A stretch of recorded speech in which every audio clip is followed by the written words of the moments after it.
I'd also like to just thank the Global Landscape Forum and Greenpop for putting this up. I mean, it's my topic of passion, and coming to a festival like this where we're not just consumers, but we're planting all these trees, and then on top of that we have a stage like this the next morning where we can really deep dive into these topics. I mean, how amazing is that? Can we just give them another round of applause? Yeah, before I start introducing myself a bit more, I'd love to ask you a few questions to just get to know you a bit better, and also for you guys to know each other. So by show of hands, who was dancing here last night? Yay, everybody. Awesome. Who would say they're reasonably informed about the impact of food choices on the planet? Raise your hand. Wow, it's a lot. Awesome, it's good to know. Also helps me to kind of figure out what I should talk about for this audience. Raise your hand if you have seen Seaspiracy.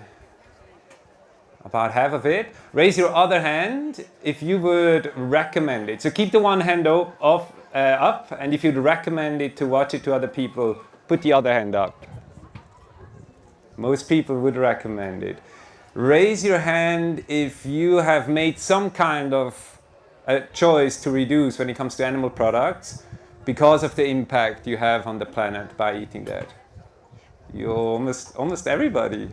We can just have a sharing circle then. There's no fun for me talking. That's really encouraging to see, and I think I've never had an audience like that. That's really amazing. So, who am I and what do I do? As Nicolas said, my name is Kaspar, and I'm really passionate about finding for myself the biggest way to reduce my impact on the planet. And I believe, and I could be wrong about this, but after 5, 6, 7 years of researching, I believe through my food choices are one of the most powerful levers I have to reduce my impact on the planet. And I want to deep dive a bit into that. What do I mean by impact?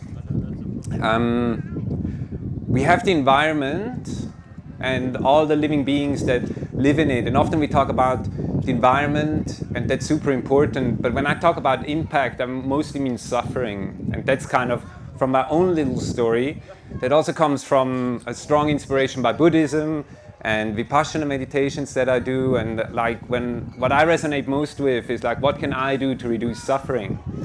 And when we talk about climate and climate change and the planet, I mostly think about what's the impact in terms of suffering on humans and non-humans. And for me, non-humans are incredibly important in that equation as well. And we go immediately into a discussion, well, yeah, but what if there's a conflict between the two? And I think that's an important question to address. I want to talk about this a bit later, about equity, which people actually do have food choices. But for the moment, I just want to invite you to also tune into that, right? Or feel me there, that non-humans' life for me matter. And what we currently do I think roughly the number is 3 trillion animals that are part of our livestock system, or fish that are killed each year for our consumption. If we tune into that suffering, I'm like, whoa, okay, that's a lot of individuals, if you want to call it like that, who are suffering. So when I mean impact on the planet, I include all of that.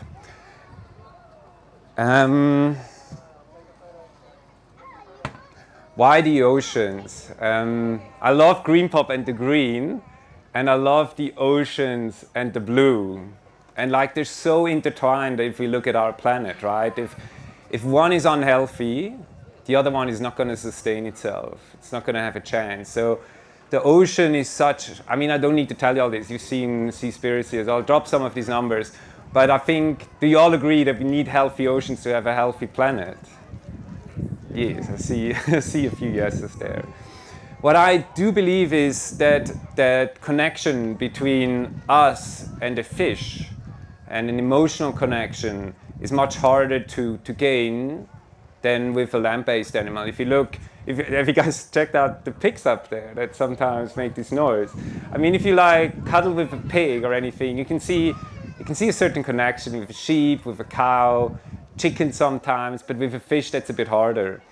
And it's hidden away a lot of this thing. This is true for industrial fishing as well for industrial livestock farming. Those things are far hidden away from our view.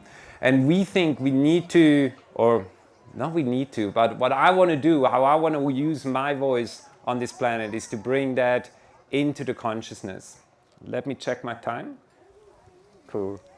So Oceaneers, what is Oceaneers? When I think about this problem, the question is, and maybe just another thought, I think we're going to move, we're on a wave basically, if we want to use an ocean analogy, towards a largely plant-based world anyway. Like I truly believe this is going to happen sooner or later. That doesn't mean that we're all vegan, but it means for me that factory farming and industrial fishing will be a thing of the past. And so, yes, yeah, what a beautiful vision. And so my question is just, how can I be a part, a contribution, and to accelerate that whole movement? And there's so many amazing organizations out here already. We've got Tasneem from Sansi Meat that's going to talk to you about culture meat afterwards. There's pro-veg around, like Greenpop is promoting all these food choices. And when I thought about what can my contribution be, I really looked at the ocean community. And how many of you have a relationship with the ocean? Yeah, almost all of them. Like what I observed always, like I would be among surfers, and like we'd look at plastic. You can see plastic floating around, and everybody gets super upset, and so we should. But then some of the surfers, they will go back and throw meat from whatever source on the grill, because that link is much harder to make. What's the impact between me buying meat in a supermarket and the health of the oceans? It's not that easy, right? It's a complicated link, but there is a very direct connection between that. And so I thought, well, okay, that's one area where I could invest my energy, and that's kind of the spark behind Oceaneers. And the way we want to do that is really through community building. We want to raise awareness, we want to inspire reduction, and we want to share this sense of empowerment that I feel, and I know my colleagues feel it, because with food choices, 3 times a day I have a choice. And I don't only just vote, I also vote with my money. It's quite amazing. I always call it, it's like democracy on steroids, you know? Like 3 times a day, I get to vote. And so often it's a choice between, you know, these industries, like large-scale fisheries or large-scale livestock farming operations, or often kind of local, smaller operations. And once again, I just want to open a bracket here, because I want to address that afterwards as well. Often these products are more expensive, the products that are not coming from these industries. Like, by definition, livestock farming has been so successful since World War II because it has dropped the prices of meat in an incredible amount, right? So that meat is only that cheap because we treat those animals like things. And the fish is only that cheap because we either like throw these huge nets out with 30-40% bycatch, and then we use some of that wild-caught fish to feed the farmed fish. About between 10 and 30% of fish caught in the wild is actually put into fish oil and fish meal, and then we feed livestock animals and fish in farms. I always struggle to say that because it's just like, hold on, why do we do that? And then we also use chicken to feed the fish in fish farms. Yeah. So, but what I want to say with that, once again, I want to acknowledge that often the choice away from animal products can be one that is more expensive, and not everybody has the means to do that. And I think, once again, I really want to address that afterwards. But let me finish with Oceaneers. When I thought, like, how are we going to do that? Like, how do we want to inspire the ocean community to reduce? I thought, how awesome would it be if we could share the joy for the ocean and create a community around that, and then also, like, raise that awareness. Like, I think it's from Greenpop where I heard that plant the seed idea. You know, you see all these brains around, and they're thinking about lots of things. And if you get to plant one little seed in there, and sometimes you don't even see it, right? It's like, it's hidden away, but like with time it grows. If we can do that, then what an awesome way to, and privilege to contribute to the planet I want to live in. And so what we do is we create communities. Basically, anybody can become an Oceaneer.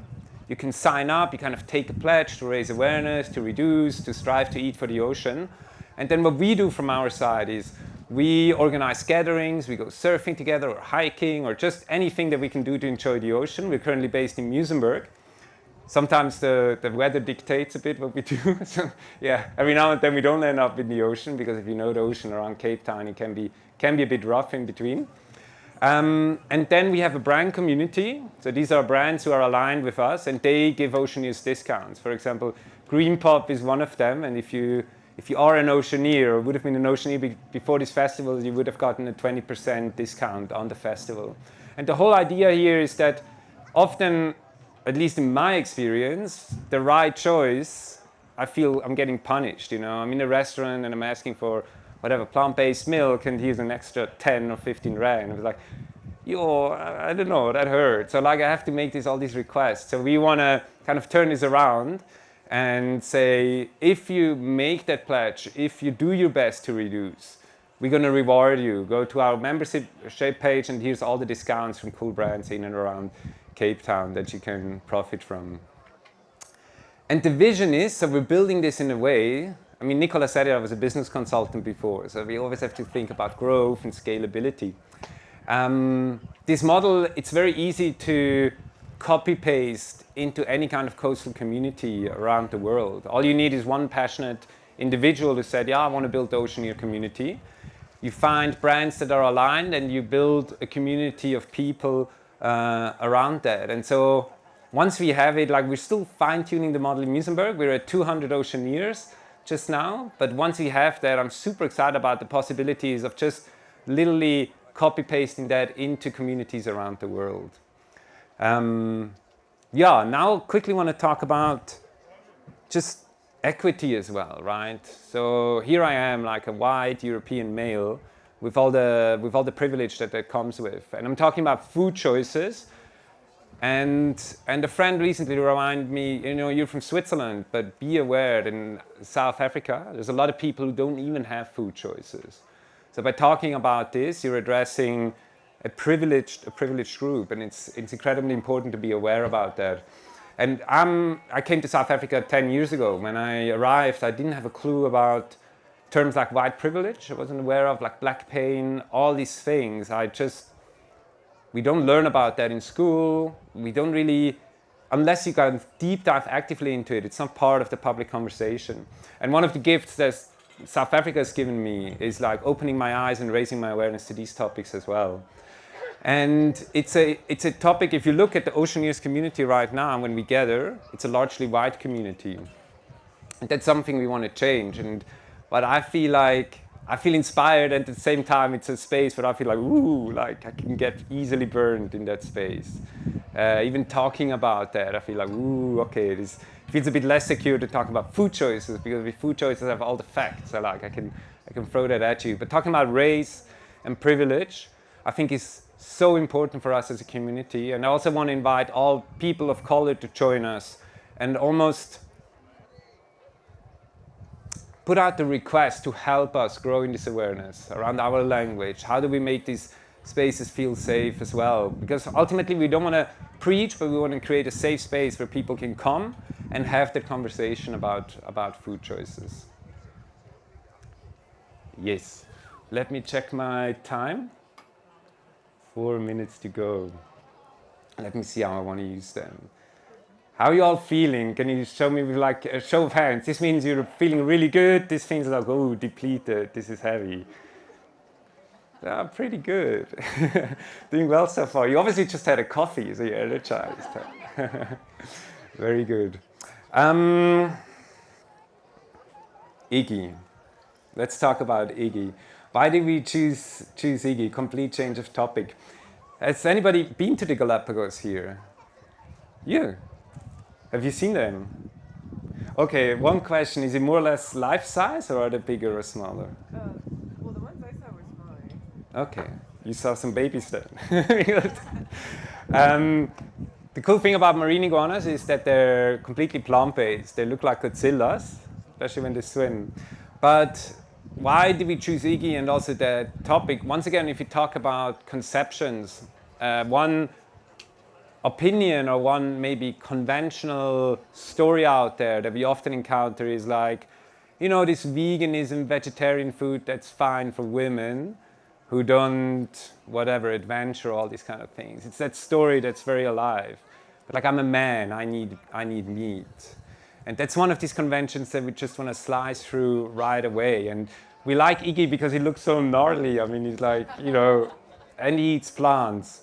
And what we do is we have, at the moment, 4 ambassadors, and we're building kind of an ambassador pyramid, where we try to find people who are doing amazing things in the oceans and show them, like, for example, one of them is James Taylor. He's a local big wave surfer, and he's about, like, I look small when I stand in front of him, or when I'm behind him, you wouldn't see me. He's like a big dude, and he's advocating for that cause. He's a spear fisherman, and he hunts his own fish and then eats it very consciously, trades it with people for other food.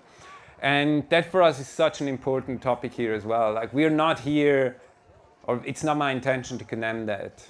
That's for me a way of hunting food for yourself, a very targeted species. I don't have a problem with that. And also, like, when we're in Muizenberg, so we're based in Muizenberg at the moment, we have the local track fishermen. And maybe that's a good story to finish. The other day we saw lots of sharks in the nets, like about 10, 12 bronze whaler sharks caught in the nets, and one ray. And I went down there and I filmed it, and they made a huge effort to release all the sharks. And nevertheless, it was hard to see these sharks in those nets. And subsequently, we put that on Instagram, and I tried to comment it as neutrally as I could, but one community member still said, Kaspar, like, be careful, the way you're portraying that, you can easily take on a story as, oh, look at the track fishermen, the bad guys, they're like taking out the sharks. And subsequently it led us on a journey where this community member then invited us to come to the Simonstown Museum and learn about the history of displacement in South Africa, specifically about Simonstown, how livelihoods were taken away from it. And what I learned from that is, we have to be super careful where we put our spotlight. Just because I can flip out the camera and run to Muizenberg Beach and put that on social media, that creates a spotlight on local track fishermen, traditional fishing. But because I can't just like grab a helicopter and fly out to the big fleets and show what they're doing with the sharks out there, I need to be careful where I put my spotlight. Yes, 20 minutes and 30 seconds. I think this is a good time to stop, because I'm also super keen to hear your questions and have a bit of a dialogue going. Also hear your opinions and what came up for you as you heard us speak. Thank you so much.